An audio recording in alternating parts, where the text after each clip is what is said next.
Okay, hi guys, and welcome to the show. Today I finally get to review the new 2018 Rolex GMT Master II. This is the reference 126710 BLRO. Yeah, crazy reference, but of course most of you will know it as the Pepsi. So here it is, very exciting, and I gotta say, off the bat, a massive thank you, especially to Dan Broadfoot for making this review possible and entrusting me with this absolutely exquisite piece. One that is, believe it or not, I think the waiting list is about 2 years for these. The hype was certainly the big release of Baselworld. If you love it or loathe it, nobody can deny. So you'll see stickers on it, all the rest of it. This has actually been sold after I returned this borrowed watch. It will go to its new owner. So I'm quite nervously reviewing this. But anyway, I'll do a quick wristwatch check before we get into it and let my camera focus there. Yeah, I'm wearing my Timex Marlin. After discussing dress watches in the last video, I just had to put this back in rotation. Beautiful. This is the 60s original, made in the United Kingdom with that lovely sunburst dial. And I have it on a leather suede royal blue strap from Holbens, which I have also reviewed. So let's crack on. We'll start with a little bit of history. I know I've discussed the GMT Master's history excessively, but I'll just give a quick overview if you're not familiar with this massively iconic watch. So the GMT Master's history began as an aviator's watch, developed in cooperation with Pan Am. Since flying distances increased in the 40s and 50s, pilots were often traveling through multiple time zones fairly regularly. Now you've got to remember, at the time, Pan Am was and actually quite well depicted in a recent TV show. Before its rather sad demise, it was seen as an exciting, the globe-trotting was still very exotic. Nowadays, we kind of take international travel for granted, but back then it still was a very glamorous thing. So they wanted a watch that would tell time in multiple time zones at once. So Rolex added the fourth hand and placed a corresponding hour markers on the outer bezel, which became known as the GMT Master reference, the 6542. The name GMT, that derives from Greenwich Mean Time, of course, the zone that pilots typically used the second hour hand to display. But of course, you can set it independently to whichever time zone. So a hugely practical and useful complication. The watch was first launched in 1954. It was basically a modification of the regular turnograph, but with a new bezel and movement. The bezel, being able to rotate, added the advantage of tracking a third time zone. Also, it being bicolor, it could indicate day from night. The history of the Rolex GMT Master is certainly a rich one indeed, and is one of the cornerstones, without a shadow of doubt, of the Rolex brand. At first, the 6542 had a luminous Bakelite bezel, and due to its fragility, Rolex replaced it with a metal bezel in 1956. In 1964, it made its movie star debut in the James Bond Goldfinger. The character Pussy Galore wore the reference 6542. From 1959 to 1980, Rolex produced the GMT Master as a reference 1675. For the first 5 years, the watch was the caliber 1565 and had a gloss dial and a thin case. Beginning in 1965, however, the caliber 1575 was introduced, and the dial then went to a matte with white printing. Another development during this time was the increase in size of the actual GMT hand. To further enhance the luxurious aspect of the GMT Master line, the first two-tone version was introduced in the 1970s. Then in 1981, the reference 16750 introduced the quick set feature, and this was produced until 1988. Premiered in 1983, the reference 16760 introduced the first GMT Master II. Because of its extra thick case, it was also known colloquially as the Fat Lady. The watch was only offered with the red and black bezel, rather than the blue and red we saw before. Crown guards were extra large as well. The GMT Master, the reference 16700 from 1988. For the first time, new to this watch was the sapphire crystal, the white gold indices, and the new case. Once again, the watch was only available in stainless steel. This time, the bezel colors were either blue, red, or black. And at the same time, a new version of the GMT Master II reference 16710 was introduced. This watch featured a slimmer case design and had 3 different bezels. The red and blue, which then became known as the Pepsi, the Coke, the red and black obviously, and of course the all black. Then the GMT Master line kind of took a little bit of a hiatus. The modern GMT Master II, as we know it, was introduced in 2005. It was completely redesigned, first in all gold, which was the reference 116718LN. It was to be an anniversary model, and so came with the green dial in Rolex's signature hue. Now, despite the diameter being the same at 40 millimeters, it possessed what's sometimes known as the super case and the maxi dial. Basically a larger case and a dial with fatter markers respectively. For the first time we saw the ceramic bezel, which Rolex claims to be scratch proof and fade proof. Certainly something especially more relevant to the Pepsi we're looking at today. There was the inclusion of the new trip lock crown, a new bracelet with the polished center links, the easy link extension, the green 24-hour hand, the new movement, the caliber 3186, which is basically the same as the older 3185, but just with the addition of the parachrome hairspring, and the operation of the jumping hour hand is now smoother and more precise. A year later, Rolex released the GMT Master II two-tone, and then finally in 2007 they released the all-steel version, the 116710LN, which is the one I used to own before I had a channel. Nobody can deny that the refinements of these new Rolexes. However, one thing was certainly missing, and that's the bi-color bezels. Apparently, Rolex said that it was impossible to make bi-color bezels in ceramic or at the time. So in 2013, Rolex unveiled the blue and black, which has become known as the Batman, which I've never really understood, because to me, I think black and yellow is more synonymous to Batman. But anyway, Batman it was. And I've got to say, I really love that. So funny how a change of color can be, totally change the perception of a watch. But anyway, it also had a matching blue GMT hand, which I just thought was absolute pure class. And then a year later, in 2014, Rolex finally introduced the Pepsi again in ceramic. But however, it was in solid white gold, which I think confused a lot of people, and not in stainless steel like the Batman. So where are we now? So come 2018, finally, here we see it in stainless steel.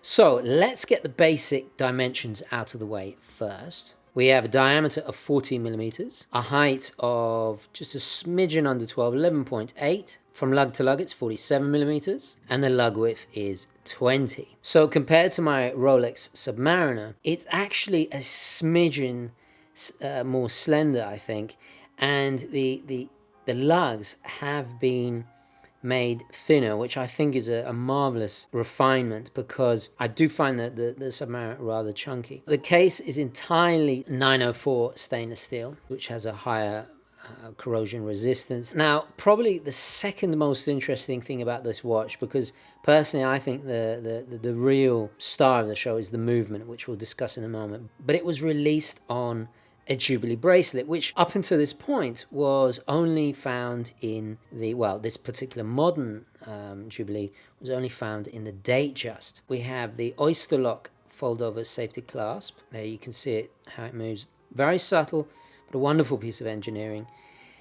The craftsmanship, the construction of this is just exquisite. And you have the typical Jubilee 5 link, but this is a long way away from, if I just pull in a segment of the Jubilee bracelet from the time period, actually a slightly earlier time period than my GMT, you can just see how flimsy the stretch. It is a lovable stretch, but look how basic the construction is. See how these are hollow, they're just literally folded.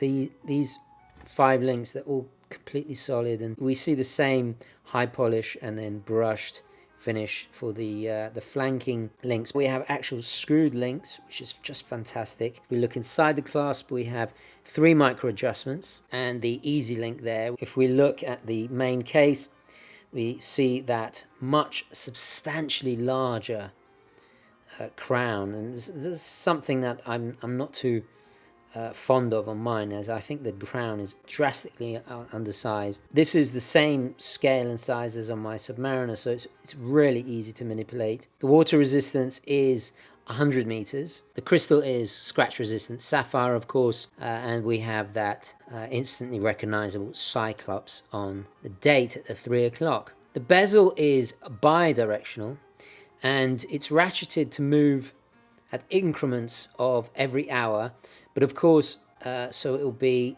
24 actual positions rather than the 120 click, which doesn't really make much sense. We get the bi-colored Pepsi color scheme. This is Cerachrome insert, so it's ceramic. The numerals in that more modern engraved lettering. But probably the most interesting thing about this new bezel is the colors used, and I hate to be oversimplistic, but at the end of the day it really does boil down to little things like this. The red in certain light in a well-lit room is more of a Persian red.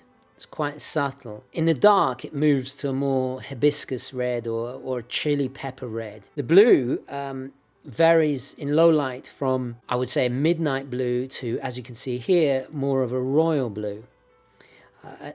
This is a quality that is very particular to ceramic, and obviously it has a kind of glossy finish to it.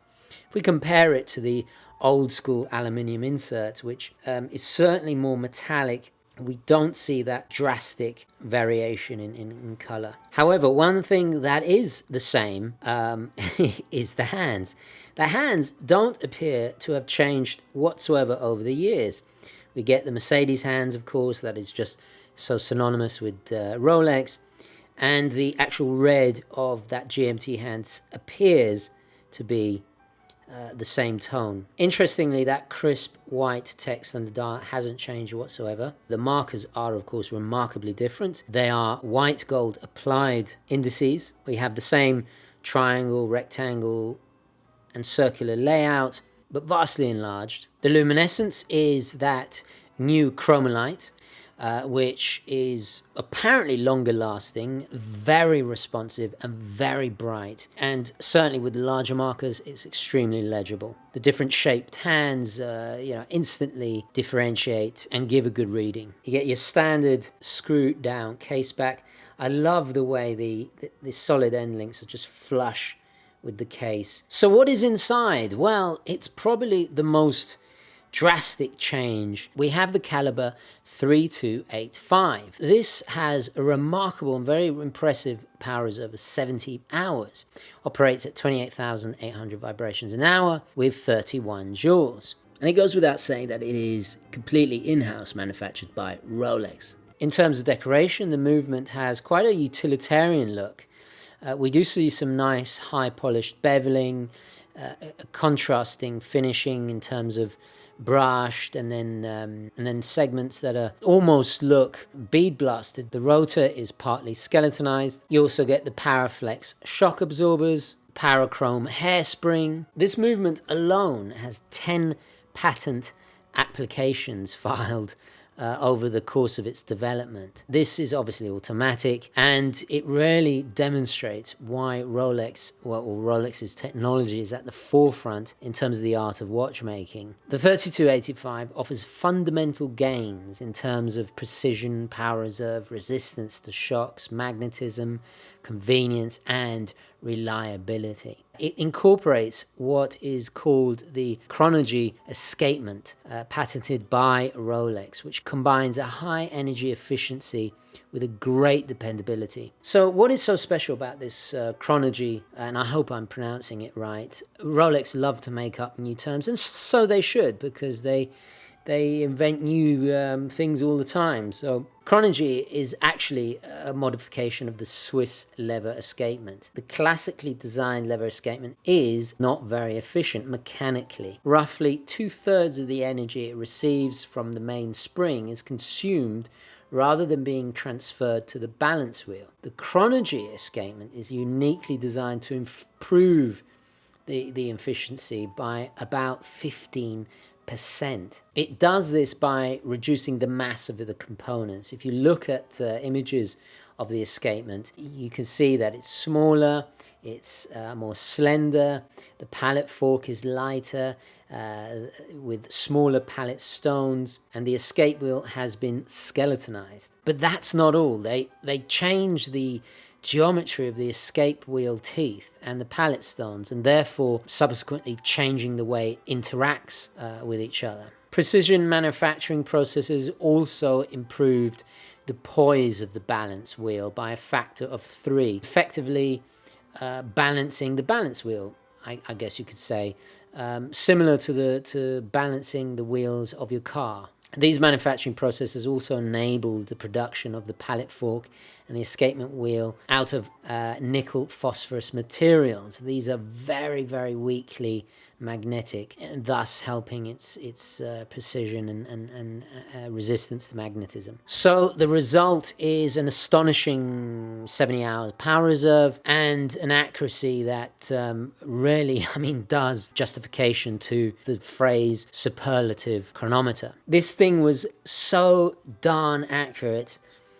I couldn't actually couldn't say it was plus or minus anything. It completely dead on. I would have to actually get a machine to properly indicate this is how accurate this thing is. So yeah, you're getting the very cutting edge of Rolex's technology, which is just fantastic. In operating the watch, it's very easy and straightforward. You unscrew the crown. If you pull it out to the first position, you can see it goes by the hour. And you just see the quick set flip over there. So setting this is an absolute doddle. If you pull it out to the second position,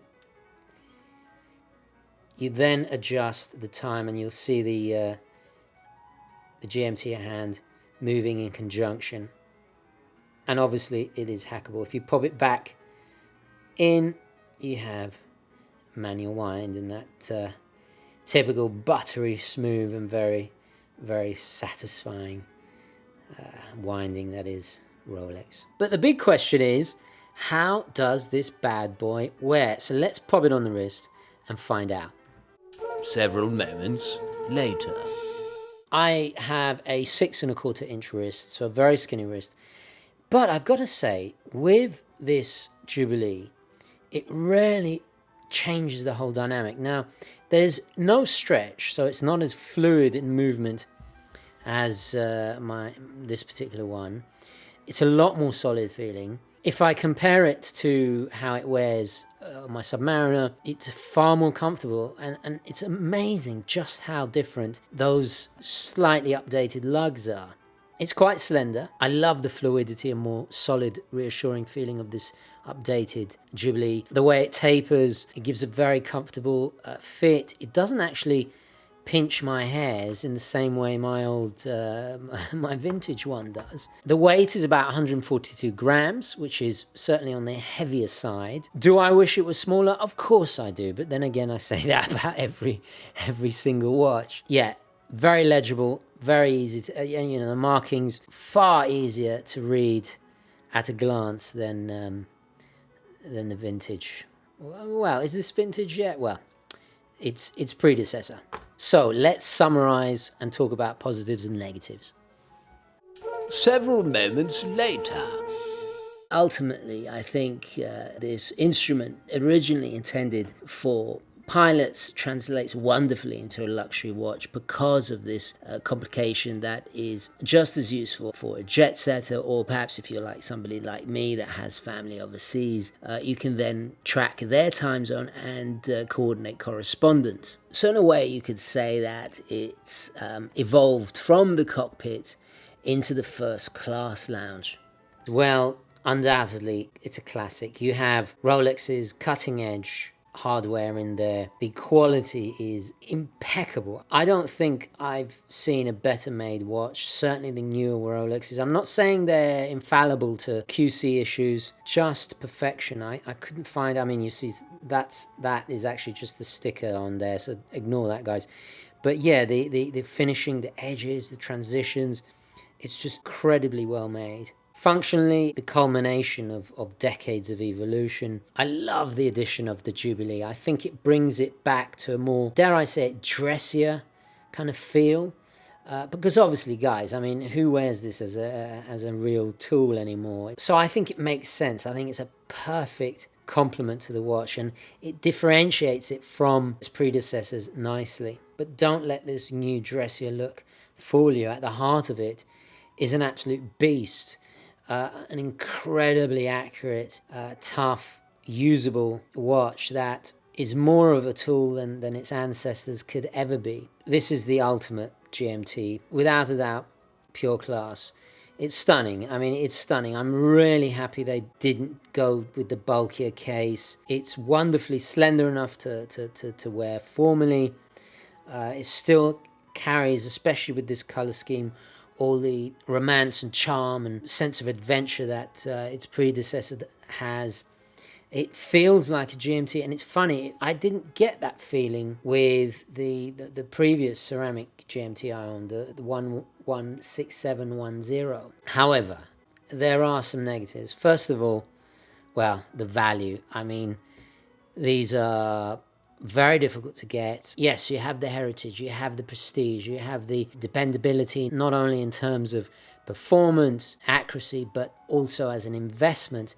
This is definitely going to do very, very well. But let's be honest, even with inflation, even with the cost of production and the step up in the needs for Rolex to invest in pushing the technology forward, it still is a heck of a lot of money. And that argument, is it worth it? I mean, it's a discussion that goes on and on until the end of time. My biggest negative is actually in its design. I would have loved to see a loomed bezel insert, a return to the Bakelite days, if you will.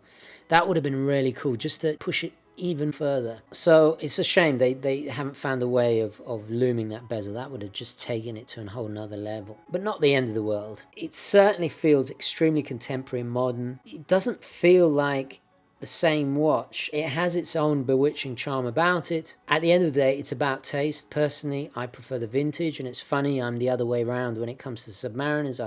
I prefer the newer Submariners, but that's just me, guys. And it pains me to say this, but I think if this had been 39 or ideally 38 millimeters, this case still wears a lot larger. I think it would have been justified. At the end of the day, the ultimate question is, I guess for me, would I actually consider upgrading? Well, the answer is no, funnily enough. I much prefer the fit, feel, the vintage charm of mine. And despite the bezel insert being so dated, and I do worry about, scratching it all the time, I have to say, I love the blue more. I think it's a gorgeous blue. They got that color spot on. I was a big fan of the Batman when it came out, which is funny because all it is a change of blue over the one I owned. The red, I'm not so much of a fan of. I just think it lacks the vibrancy and the liveliness of previous reds. But then again, I don't know if it's possible to replicate that with ceramics. They just don't pop. They don't have the same pizzazz as aluminium. But this is just a matter of taste. Unequivocally, on paper, it's vastly superior in every single way. But that's the funny thing about watches, is that it doesn't always have to be the best of the best. If it pulls at our heartstrings, that's all that really matters. So, Rolex could finesse this until the end of time, and I will probably forever love and appreciate mine. I just love the more delicate feel of mine. I think it's somehow more refined. Yeah, it's all scuffed up and everything, but I kind of like that. And I also love the drilled lug holes there. It's just such a pleasure to change out straps, even though I have been enjoying the Jubilee for the last year or so. Yeah, amazing, amazing, amazing watch.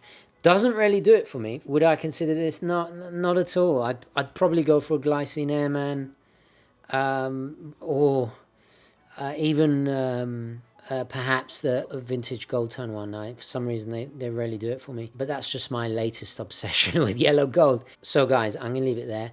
Again, thank you to Timeless Luxury, in particular Dan Broadfoot, for making this review possible. Yeah, for the first time I'm not actually that sad returning the watch, because at the end of the day I'm very, very happy with my particular GMT. In fact, if anything, it's made me appreciate mine that little bit more. And guys, Timeless Luxury are one of my 7 top recommended sellers and buyers as well. They also buy luxury watches as well. I've done a video on them, so have a look back. Thank you very, very much for watching. Please don't forget to like this video if you enjoyed it and found it useful. And as always, guys, I will catch you in the next one. Okay, ciao.